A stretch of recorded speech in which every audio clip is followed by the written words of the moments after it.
Our first speaker is Tim Smith. He's Global Auto and Mobility Director at ustwo. So round of applause for Tim.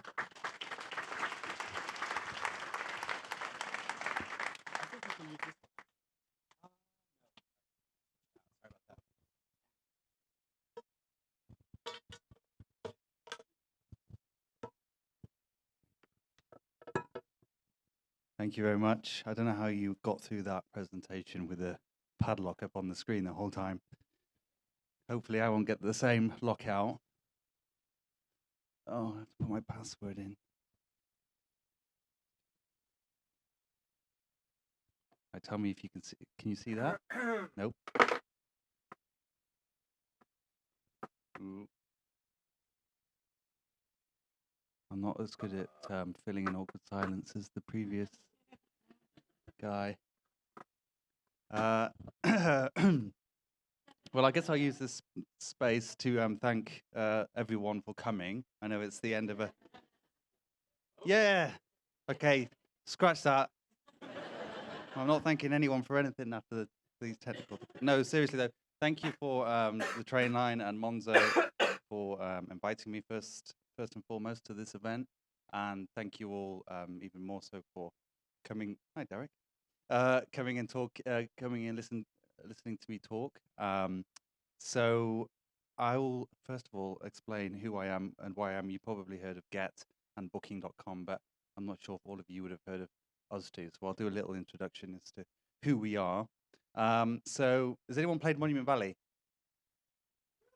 Yeah, we did that. So now you know who we are.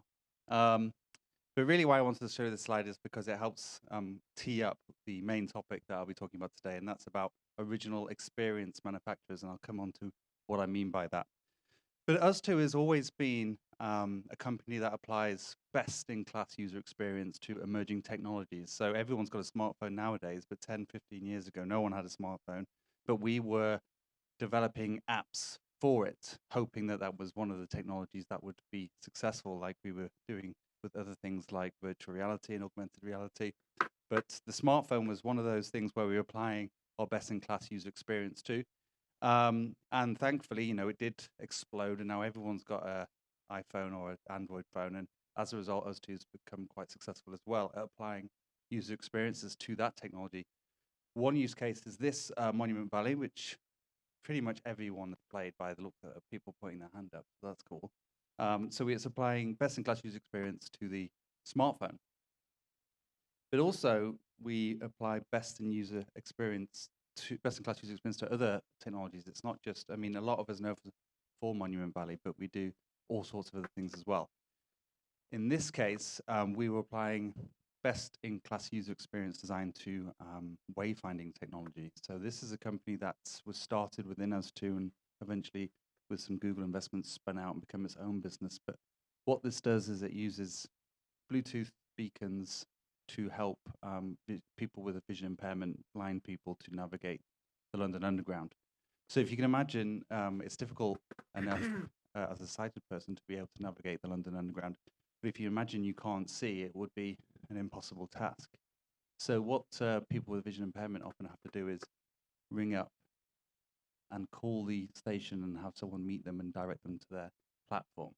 So it's problematic because, as with everyone, we like our independence. We don't want to rely on someone else to be mobile every day.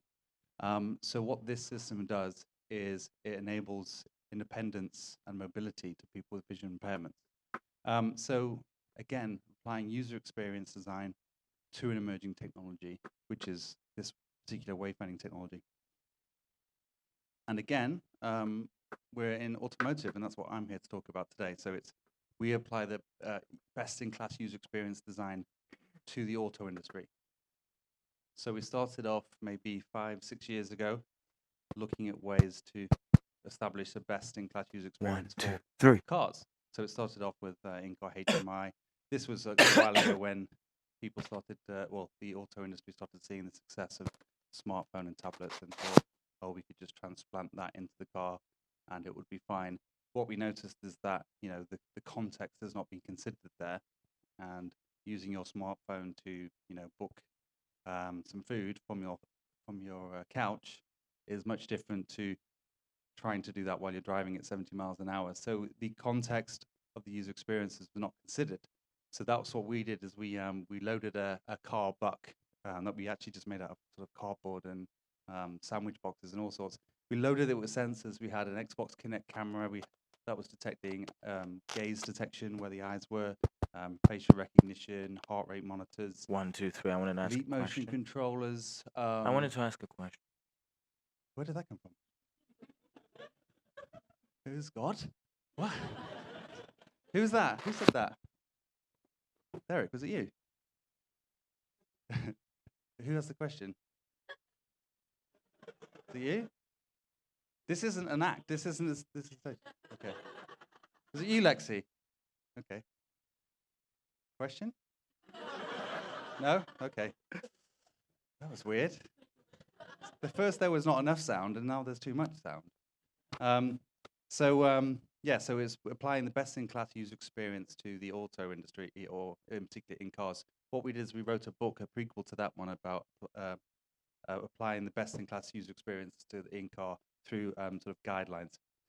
Anyway, so the long point I'm getting to here is that ustwo is this. We apply best-in-class user experience design to emerging technologies, because that's where the win is. That's where you have a product that is viable and works for everyone. So if you imagine your smartphone, we rely on this so much, but then when you're on the way home and it dies, there's no user experience on it. It's completely worthless. It's the user experience that this enables, which is the important thing. So that's how we think as well. We need to put the two together to make a viable product. So that's what I'll be talking about today when it comes to driverless cars. I'm going to be using that technique of applying best-in-class user experience design to driverless cars. So in the next 15 minutes, I will start by talking about our user-centered design approach to driverless cars, what we do, how we go about finding what people need. How do we find what people really need would be the next point that I'll talk about. And then what are the user needs for driverless cars? So we've been working on sort of research and developing user experiences for driverless cars for maybe a couple of years now. That's how we put this book together. It's all about that. But we've also been doing it with one or two automotive companies. They're developing the hardware, and we're helping them develop the user experience.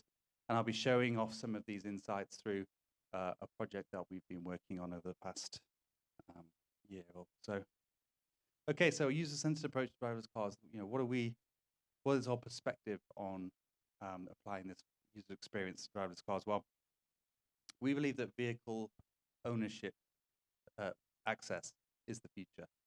So everyone at the moment is kind of challenging the notion of who would own an autonomous vehicle and why. Well, that's the point. We don't think we'll be owning cars in the future. 9 out of 10 hours a car is parked, not being used, not being utilized. And that is not a viable proposition for users. We can see it in other industries as well. For example, Netflix. I used to have hundreds and hundreds of DVDs and be quite proud of my DVD collection. I had them sort of towered up on display in these tower racks. And now, you go to a car boot sale and you see the same thing and you can't sell them for 20p. It's just this product taking up a huge amount of space that nobody wants. So people are much more sort of buying for this subscription model like Netflix, where rather than owning the vehicle, rather than owning the media, they just want access to it. They just want to pay a small fee and they can have all the content in the world at their fingertips, and that's how they want to enjoy their media. And the same applies with music. We've got the WWDC event right now talking about Apple. The same again. We used to have stacks and stacks of CDs, but now we much rather use Apple Music or Spotify or whatever. It's a subscription. We're paying for access to what we want instead of outright owning it.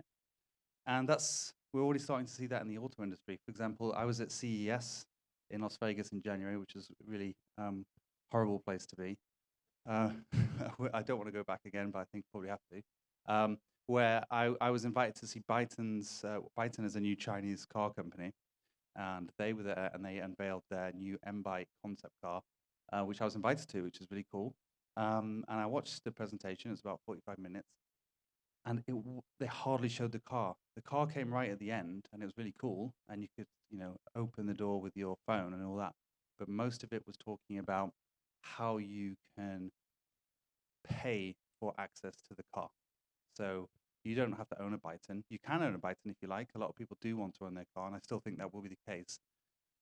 But they were mostly talking about how do you get access to the car, using an app, able to hail it, how much it would cost for an hour, a day, a week. It was all about how it fits into your lifestyle, how you get access to the vehicle. So original equipment manufacturers does anyone know what the term means? Yeah. I don't know why I asked that. I'm going to explain it anyway. In the auto industry, the OEMs, the original equipment manufacturers, are basically the people who make the cars or the equipment. So Ford, Jaguar Land Rover, Byton, all those, they are known collectively as the original equipment manufacturers because they make the equipment.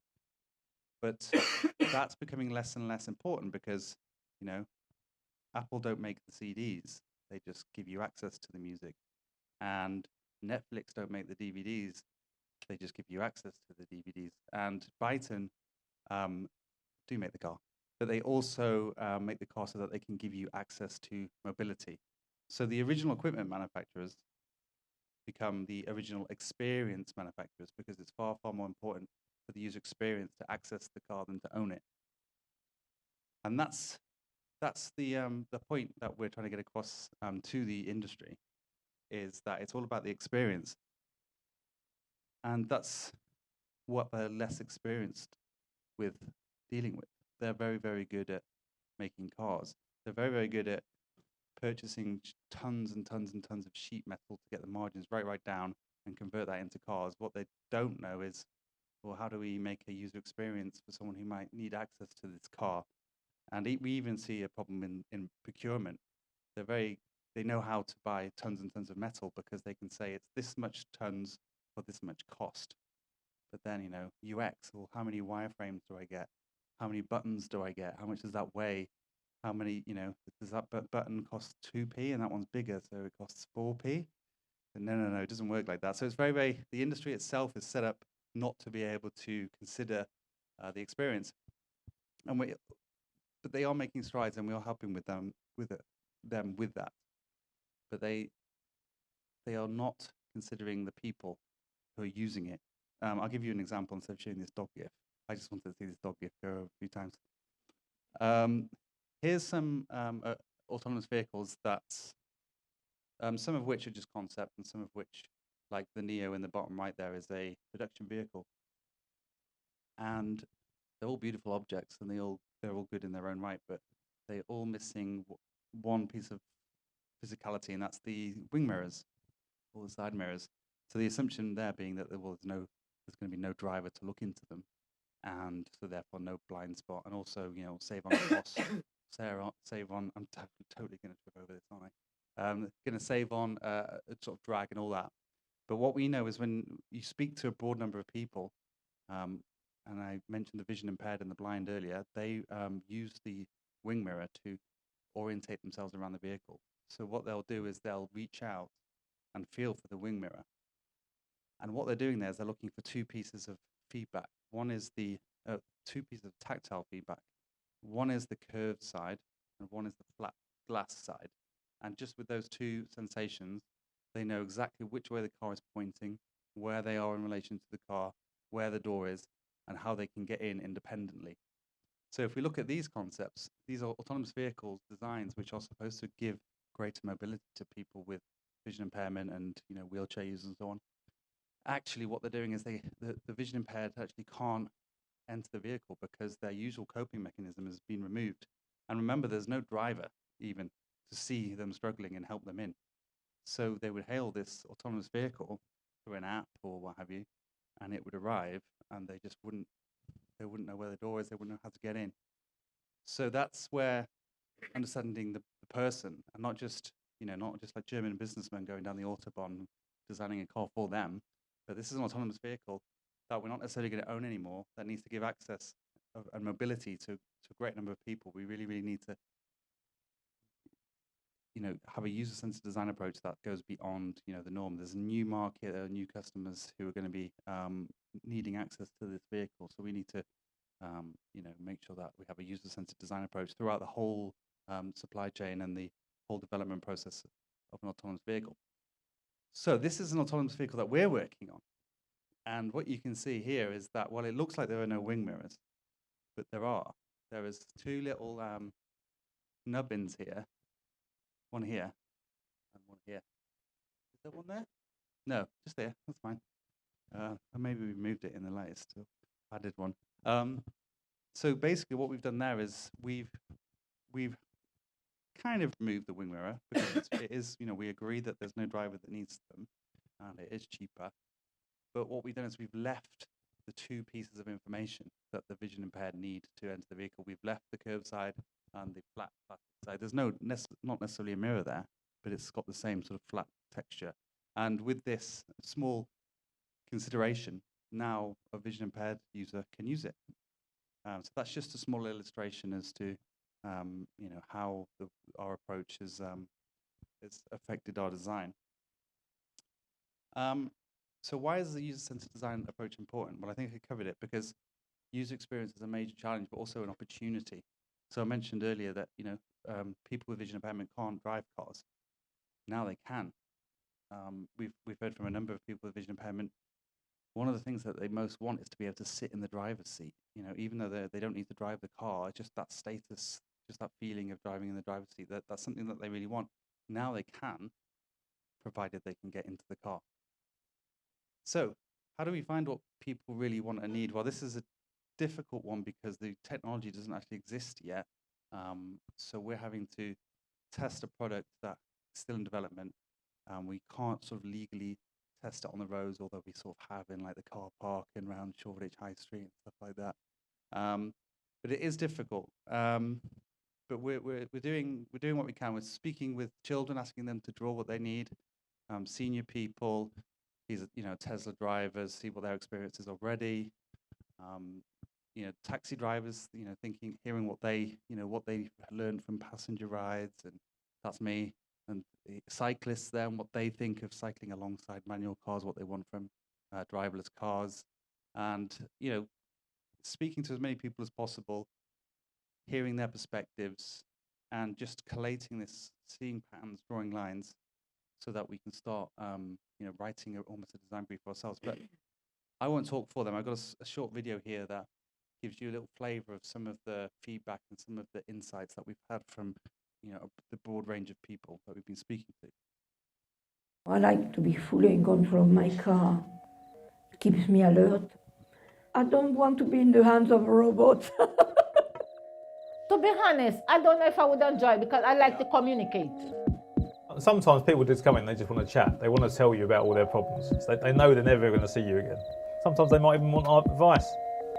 And you're not going to get that from like a driverless car. And it is because last week I was going to, by the cemetery, it was my husband's birthday last week, Wednesday. And the driver, he was lovely, lovely, lovely. And I said, thank you very much. I might miss the occasional, hi, how are you? The occasional surprises that you get from really great conversations. That's it, you could program a driverless vehicle to engage in conversation. Actually, all trains in Singapore are driverless. When driverless trains started to proliferate, there was no question because everyone had sufficient trust in the government that it would be okay. How many people want to get on them, I mean, the technology's there to actually fly planes without a pilot. But who would get on the plane if they knew there wasn't a pilot there? Things like the DLR, people don't mind getting on it because it's on the rail.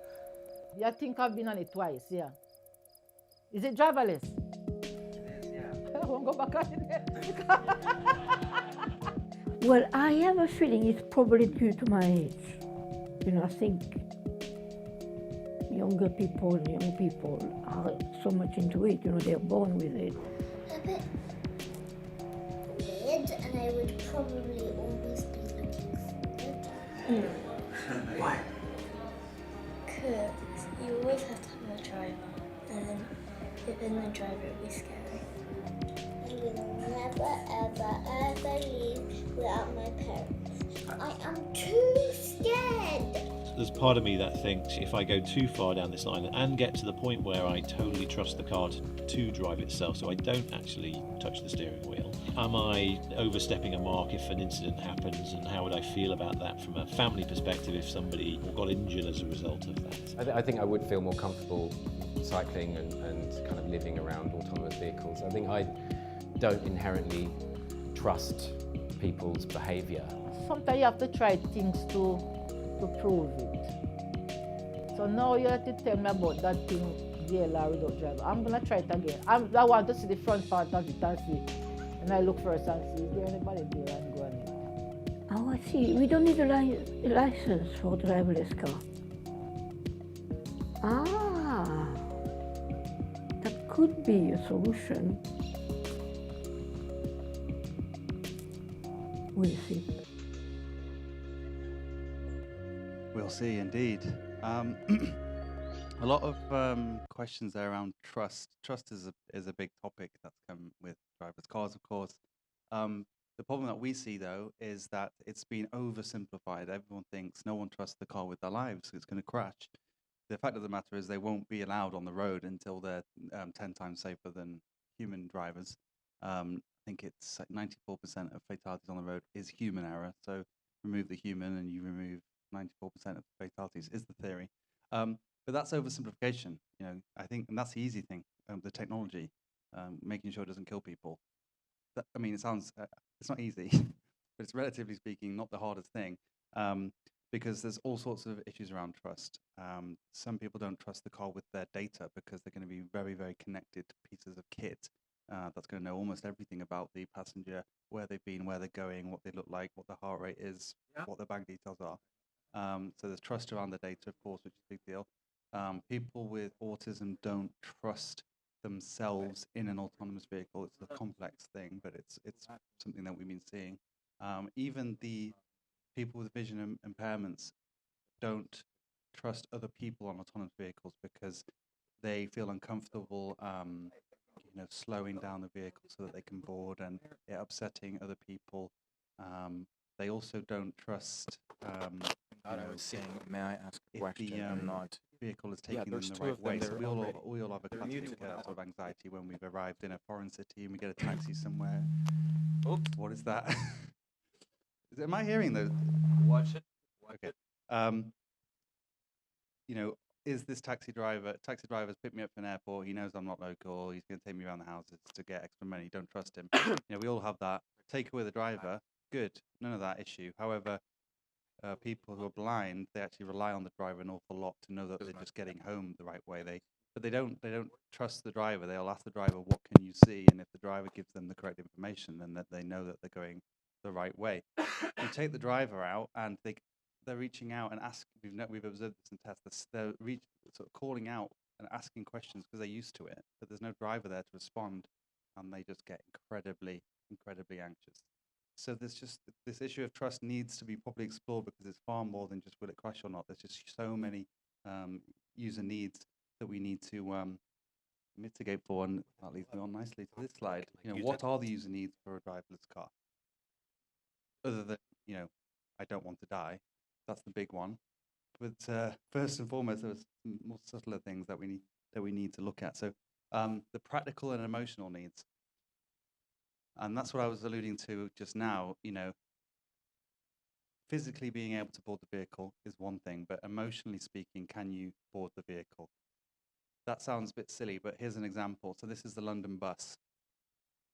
And the way this works for people who are in a wheelchair, the way they board the vehicle, ingress or egress or ingress, is that they have to hope that the driver has spotted them. Then they have to wait patiently and for the vehicle to lower its suspension. All the while it's making a sort of a beeping alert sound, and then the ramp extends. However, that's the practical thing solved. You can imagine the engineers of the bus going, we've cracked it. There's going to be this beeping sound, and there's going to be this ramp. It's going to be awesome, and they're going to be able to enter the vehicle. It's going to be great.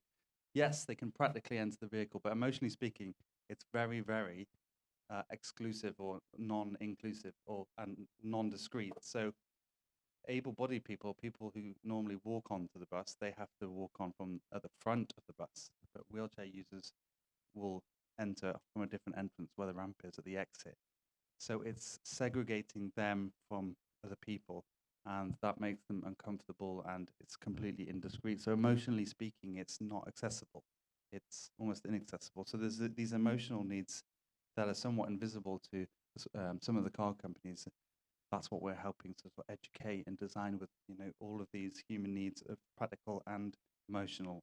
And we heard from Darrett here. Darrett is retired. Her husband passed away 10 years ago. She lives in London, but the rest of her family lives in Jamaica, where she's from.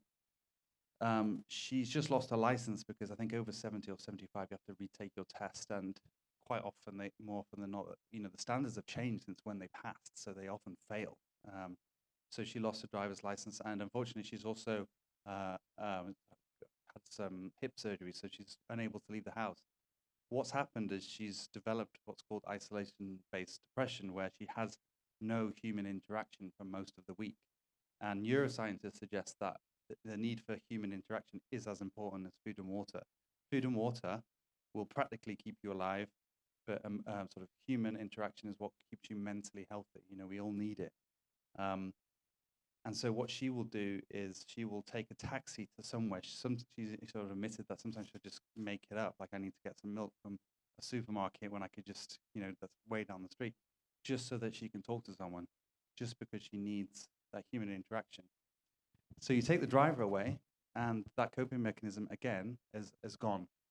And so this does sound quite silly, but the more we automate things and the more we remove opportunities for human interaction, the more unhealthy we are mentally as a society. So it does sound silly, but the NHS predict that isolation-based depression could be the next epidemic in the new age of autonomy. So we're talking not just autonomous vehicles, but self-service checkout, deliver your pizza. Even the delivery man could be taken out of the equation, and autonomous whatever could bring it. We're just slowly chipping away at the opportunities for us to socially interact with each other. That it's having an effect that will build up over time, and eventually we'll start seeing real societal symptoms of that. So there are some things that we've been designing to help solve this problem. How can we make use of these insights? How are we doing for time, by the way? Is this thing on? No. Another 5 minutes? Oh, God. Okay. So we've been designing on an autonomous vehicle. And I'm going to show you some elements of it that hopefully will sort of help show how we've implemented some of this learnings and put it into design. One caveat here is that ustwo, we're not car designers. I remember showing this once to, I think, a bunch of auto people, and someone from Ford, I haven't shown you yet, but someone from Ford was like, that bit there, that's impossible to manufacture. You can't manufacture that. It's good spot and everything, but the point of this vehicle is not for costs or for blah, blah, blah, blah. It's to show a user-centered design influenced driverless car. Like, this is every inch of this driverless car that we've designed has a reason from a user perspective. So it might not be the cheapest or even physically possible to build, but it helps get the message across. So this is our concept driverless car. It's called the ustwo Roo. That's its like code name. The reason it's called a Roo is because it's like a kangaroo, and it carries its young around town, all safe and cozy, and very maternal, and looks after you. Works, right? No. So here it is. This is the Roo. Like I said, every inch of this has been designed for a reason, and I maybe not now, but point at anything on it, and I can tell you why it's designed. But I'll give you a few examples. So full glass canopy and windows. The reason for this is because that we speculate that when this comes around, more and more people will be using their phones in a driverless car. So people often wonder, if you're not driving, then what are you doing? I would say, well, nothing spectacular. It's going to be like what we probably do on trains and planes, what would be sunk into our phones or into our book. And what we found is that that actually increases motion sickness. So the way motion sickness works is if your vision doesn't correlate with your inner ear balance, so your inner ear knows you're moving, but your sight can't see that, that causes motion sickness. So but all you need is some periphery of motion. So we've just given it as much glass as possible, not just to look cool, but because this should enable periphery no matter where you're pointed your face at any time. It should give you that periphery of movement to cure that motion sickness. Minimal crumple zones, this is a very controversial one. Again, this is the one that the guy at Ford was really, really against. There's no internal combustion engine, so that's basically normally what's in the bonnet of a car, and actually that doubles up as what's called the crumple zone, where when it crashes head onto something, the crumple zone is what absorbs the impact so that the driver is relatively safe. Without an internal combustion engine, that's one of the use cases of a bonnet taken out. The second is that these will never crash. That sounds like a big claim, but they will crash so rarely, like an aeroplane crashes so rarely, that you don't need parachutes on it. There's no parachutes on an aeroplane because it will never happen. And that's true of an autonomous vehicle. It'll very rarely crash, so you don't need a crumple zone. I'm not, I'm not predicting the future. That's just our best guess. And if this is being filmed, isn't it? A friendly yet confident face. So this is a fun one. So you'll notice that the gorilla of a car has a face. It's kind of well established kind of design principle for car designers. Is it the first thing you do is you give it a face? You know, is it an aggressive sports car? Is it a friendly family car? If you look at the face, you normally can tell what kind of car it is, like when you look at a person. And we've noticed two dividing things when we're seeing other autonomous vehicles being accepted by pedestrians and cyclists. So you will see the famous Google Firefly car. It's so cute that people just really take the piss and just bully the hell out of it. So there's been cases where it's just there politely waiting at an intersection to be let in, but like, oh, he's too cute. You know, I'm not, you know. Or there's been cyclists who've been able to trick it and realize that it's so, you know, cautious that it just like puts its foot down on its pedal and that'll be enough for it to stop. It's just too cute that people are bullying it. On the other hand, we've seen like autonomous Humvees rolling around town, scaring the shit out of people, because I wouldn't trust an autonomous Humvee with anything. That's scary. So there needs to be a balance. People do say that, oh no, everyone will mistreat an autonomous vehicle. Everyone will take advantage of the autonomous vehicle because it's a computer and it will never kill a human. That's very, very true. But people will respect like a 3-ton metal box going at 50 miles an hour. You know, as long as it's got the right, not just the face, but its whole presence. As long as it's got the right presence and stance and characteristics, people will respect it. What else have we got here? So as I mentioned earlier, the tactile side mirrors. They're in place for people with not just people with vision impairment, but that really does help them board the vehicle. And then there's a curb safe ingress and egress. So basically this car can lower itself to any height so that it can either mount next to a curb or straight to the floor. And of course it's the same entrance for, you know, people who walk on or people who access via wheelchairs, the same entrance. This is one of my favorite features. It's not quite visible, but basically it's the same car with a customizable seat configuration. So now you can't see it, but I'll describe it to you. On the left here, probably, you have, it's a 6-seater and there are 6 seats. But in this configuration, it's 2 benches facing opposite each other. 1 bench here, 1 bench of 3 here, and 1 bench of 3 there. So that's when the autonomous vehicle knows that a group of 5 or 6 people who know each other are getting on board, because it's conducive to a social environment where they can talk to each other and converse. However, on the right here, the seats have come together in the middle to form a central island of 6 seats. And so the way people would sit then would be everyone would sit in the middle facing outwards. So there's no eye contact with anyone. No one's looking at each other. So that's for the I need to be at work at like 7 in the morning commuters. And we find, you know, that's that personal space, that just not being able to see someone else, read your book, do your iPhone, whatever, play Monument Valley, Play Monument Valley 2 just came out. It's much more conducive to, personal space, and that's kind of thinking that we really enjoy. It's understanding the human psychology. It's not just about, can I board this? Of course you can, but do I want to, and will I be comfortable when I use this vehicle? All of this information. Oh, I can show it, the physical version.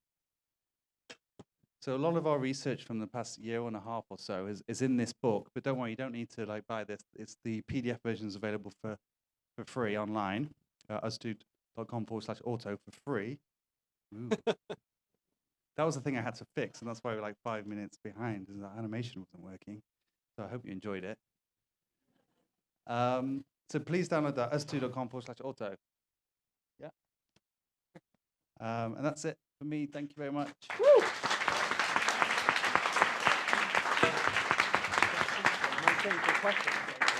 Is this thing on?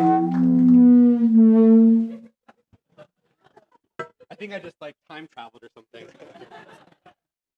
So thank you so much, Tim. That was amazing. I think we have a few minutes for questions. You might also smell that there's pizza that's arrived. We're going to flip up the order, so we're going to do questions quickly, and then instead of having Addie right away, we're going to do the pizza first, and then we'll have our next two speakers. So does anyone have a question? Back there. I think I understood your question. It's like, who is actually going to make that a reality? So I think it's one of those things where I'm going to let him kind of respond to what you've said already, and hopefully it will answer it, but then we'll move on to someone else as well. Pizza? Who's going to put money into it and invest? I mean, it's not that you don't want the answer. How do you insure it? Well, we have done some research on that, and currently only three parties are liable for a car accident. It's Mother Nature, who can't be held accountable in court. Then you have the driver. There is no driver, so he's gone. The third person is the car manufacturers. So the car manufacturers are going to take all the liability. The problem is, though, that, well, not the problem, but the good thing is that there might not be any, there'll be less cases for liability. The problem, therefore, though, is that it'll be more expensive cost. But what we foresee is that the same issue happened in the 70s with people creating vaccines, where vaccines were saving loads and loads, millions of lives, but it did kill the 1 or 2 people. Those people sued for millions. And what it was doing is that cost of liability was hampering innovation. So I think the government stepped in and put a cap on, like a standardized cap on how much you could sue a vaccine manufacturer, so that they could keep controls of their costs and be able to invest it. So that's going to happen to the car companies, we think. I don't know anything about Tesla insurance. I was just thinking about pizza. One more? Anyone have one more question? Back there. 1, 2, 3. Okay. I've got a question about one of your slides. So you said you wanted to kind of move OEMs away from thinking about manufacturing cars to experience focus, and how do you kind of convince OEMs like Ford to take an experience focused approach? That's a good example with Ford, because we have been working with Ford on exactly this challenge. They came to us maybe 5 years ago with quite a classic car company problem.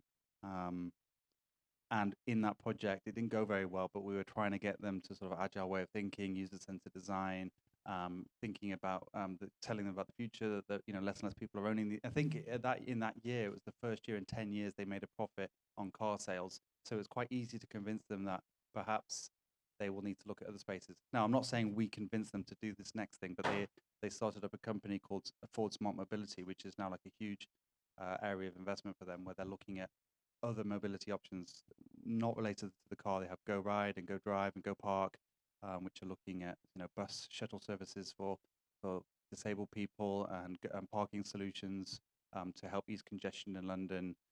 Chariot, which is another kind of mass consumer micro on-demand transportation. So I think what they're seeing is that, as always, driven by money, that they're seeing that car sales are kind of like unpredictable, somewhat in decline.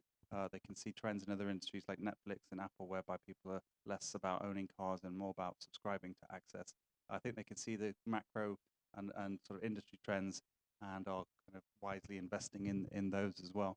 So it's not too much of a difficult challenge. They're almost on the same page. Great. Thanks. Cheers. Let's give Tim a huge round of applause.